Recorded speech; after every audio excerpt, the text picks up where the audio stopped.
Buenas tardes, profesor. Nosotros somos del grupo 2117 y vamos a exponer las corrientes jurídicas, empezando por mi compañero Najim, posteriormente mi compañero César, después mi compañero Brandon y por último yo, Luis Carlos. Empezando por Najim. Bueno, muy buenas tardes. Como ya lo había mencionado mi compañero Carlos, el día de hoy aquí estoy presente para defender la postura del positivismo. El positivismo, también denominado como positivismo jurídico, es esta corriente surgida entre los siglos XVIII y siglo XIX que se encargará de introducir elementos científicos y empíricos al estudio del derecho. De esta manera se le tratará de dar una mayor certeza, una mayor efectividad a la aplicación de la norma. Un elemento importante a recalcar de esta corriente jurídica es que se encargará de separar la moral del derecho y todos los elementos subjetivos, ya que al introducir estos elementos morales y subjetivos, el derecho pierde cierta veracidad, pierde aplicación y efectividad. También se encargará de ver a la norma como ente y no como un contenido y basarse en un conocimiento científico. Si bien el derecho no es una ciencia, es el objeto de estudio de la ciencia del derecho. Ok, ahora vamos con mi compañero César. Muy buenas tardes. Yo me voy a permitir dar el tema del pospositivismo. El pospositivismo es conocida como una teoría nueva de la filosofía jurídica, pues lo que nos trata de decir es, en primera instancia, dar a conocer que aquellos casos difíciles, dar una alternativa diferente a aquellos casos difíciles que comúnmente se resuelven con el positivismo jurídico. También es una severa crítica a esta misma corriente, el positivismo jurídico, porque es una corriente muy cerrada, es una corriente muy rígida, no permite dar más alternativas de solución o no permite dar más beneficios ante dicho caso. Robert Alexis, Manuel Atienza, García Amado son autores de esta corriente que se rigen ante esa corriente y nos hablan de casos difíciles, casos que hay controversias, como tal no son difíciles, sino suelen haber controversias en la manera en cómo se va a aplicar la ley. Ok, ahora vamos con mi compañero Brandon. Buenas tardes, yo les voy a hablar sobre la corriente filosófica del derecho que es el justnaturalismo. Tenemos que el justnaturalismo se divide en dos vertientes: la vertiente teológica, que nos dice que las normas emanan de un Dios; la corriente natural, que nos dice que las normas emanan de la naturaleza. Tiene sus antecedentes en Roma y Grecia con autores como Aristóteles, Platón y Sócrates. Otros autores son San Agustín, Santo Tomás de Aquino, Juan Jacobo Rousseau, John Finnis. Y bueno, tenemos que esta corriente nos va a dar la diferencia entre lo bueno y lo malo. Otra de sus mayores concepciones es que ve al ser humano y a los objetos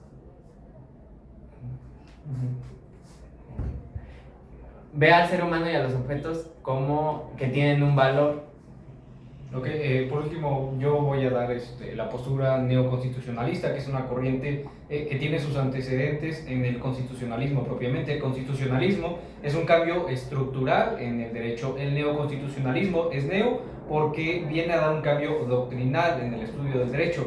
El neoconstitucionalismo tiene sus orígenes propiamente posteriormente a la Segunda Guerra Mundial, en la década de los 60, cuando los partidos neonazis intentan surgir. Entonces el Tribunal Constitucional alemán los disuelve con el fin de garantizar derechos humanos, y esa es una de las características claves: la supremacía de la Constitución, pero la protección y garantización y creación de los derechos humanos. En ese sentido, el neoconstitucionalismo sí va a brindar entre sus características aspectos morales. ¿Por qué? Porque el juez propiamente debe tomar sus valores morales, pero con el fin de garantizar los derechos humanos, la protección más amplia en los derechos humanos, para evitar una catástrofe como lo ocurrido en la Segunda Guerra Mundial. Esa fue la primera ronda. Ahora vamos con la segunda, que es una contradicción a las demás posturas, empezando por mi compañero Najim. Mis compañeros han mencionado varias cuestiones importantes de sus respectivas posturas. Sin embargo, discrepo en esta cuestión en donde todas estas posturas aquí mencionadas se introducen al derecho y al estudio, como también su aplicación, elementos objetivos como el de la moral, la política, causando que el derecho se vea desvirtuado, incluso saliéndose de su origen, de su propósito, de esta manera generando una incertidumbre jurídica. Acá mi compañero menciona bien que el positivismo pudiese ser la raíz de los regímenes totalitarios en Europa. Eduardo García Maínez, en su libro Positivismo Jurídico, Realismo Sociológico y Justnaturalismo, menciona que esta cuestión la retoma el maestro Bobbio, y el maestro Bobbio dice que esto proviene del justnaturalismo, el apego y la ordenanza y la obediencia a la norma. Ok, ahora vamos con mi compañero César. Bueno, dando una pequeña defensa ante mi corriente filosófica del derecho, podemos decir que como tal no se critica totalmente al positivismo, pues el positivismo es una corriente en la que el Estado de Derecho de México se ha basado la gran mayor parte del tiempo, pero como vuelvo a mencionar, es algo muy abstracto, es algo en lo que no podemos dar más allá de... ¿A qué me refiero? En los juicios de Nuremberg, en la Segunda Guerra Mundial, la mayor parte de los soldados se defendieron con la típica frase de es que yo me guié en la ley, yo me basé en la ley. El problema del positivismo es de que una vez modificada la ley, puede beneficiar o puede afectar los derechos humanos.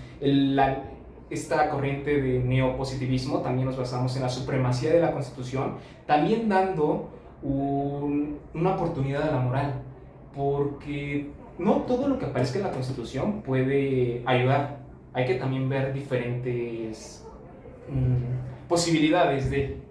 Ok, ahora vamos con mi compañero Brando. Bueno, ahora bien, en la postura justnaturalista tenemos que John Finnis nos hace una distinción entre lo bueno y lo malo. Por otro lado, tenemos la Declaración de Virginia el 12 de junio de 1776, que nos dice que todos los hombres nacen libres por naturaleza e independientes. Ok, por último voy a contraatacar a cada una de las tesis que han dado mis compañeros, empezando por la positivista, porque el neoconstitucionalismo critica en demasía el apego a la norma propiamente. Esto nos va a generar acciones como la Segunda Guerra Mundial, que el propio sistema permitía la creación de partidos nazis, la catástrofe de la Segunda Guerra Mundial. Después critico al justnaturalismo porque la moral reconocida por el justnaturalismo es muy subjetiva. El neoconstitucionalismo sí reconoce la moral, sin embargo, la moral parte de lo individual para establecerse en lo colectivo y posteriormente reconocerse en la Constitución. Eso es lo que va a brindar seguridad jurídica, y los jueces también pueden utilizar moral, pero ¿para qué? Para garantizar la protección más amplia, siempre garantizando la protección de los derechos humanos. Por último, la crítica al pospositivismo es que el pospositivismo se apega en demasía a la política. La política, en este sentido, pues toma un papel principal en el derecho, cosa que no debe ser. Se deben apegar y garantizar a la protección de los derechos humanos siempre. Con esto termino mi participación, y alguno de mis compañeros quiere agregar alguna conclusión. Pues como una última conclusión aquí refiriéndonos, se critica mucho al positivismo, de que es el responsable del establecimiento de regímenes y de por tener un sistema cerrado. Sin embargo, también es necesario recalcar que el positivismo no solamente es ese apego a la norma, sino que también, como lo es el derecho, buscará el bien común, como a través del método científico, a través del sistema jurídico que se va a encargar de absorber, de reconocer estas necesidades y aplicarlas de una manera ya con una certeza. Es decir, no entrará en juicios de valor como lo hacen estas corrientes, como lo hace el justnaturalismo, sobre todo, en donde define todavía, estamos con esos conceptos, que es bueno y es malo, y sobre todo en la postura positivista y neoconstitucionalista, al introducir estos elementos políticos y morales, es donde se cae en el error y se culpa al derecho de la ineficacia. Sin embargo, aquí son las cuestiones políticas las que causan la ineficacia y no el derecho. Ok, ¿se hace alguna conclusión? Bueno, pues de mi parte nada más queda recalcar que también en la corriente postpositivista se toma en cuenta la política, porque es un factor que influye en la aplicación de la norma y en la toma de decisiones, así como lo llevó a cabo Hitler en la Segunda Guerra Mundial. Fue un tema entre comillas político, puesto que las normas que él modificó beneficiaban el interés político que su mismo partido planteaba. Entonces, pues bueno, ahí puedo decir que el pospositivismo sí tuvo las de perder, porque gracias a ello se llevó una catástrofe que hasta la fecha se considera exorbitante. Por último, a mí me queda decir que la libertad humana es un derecho natural y por ende tiene más valor que cualquier otra ley positiva.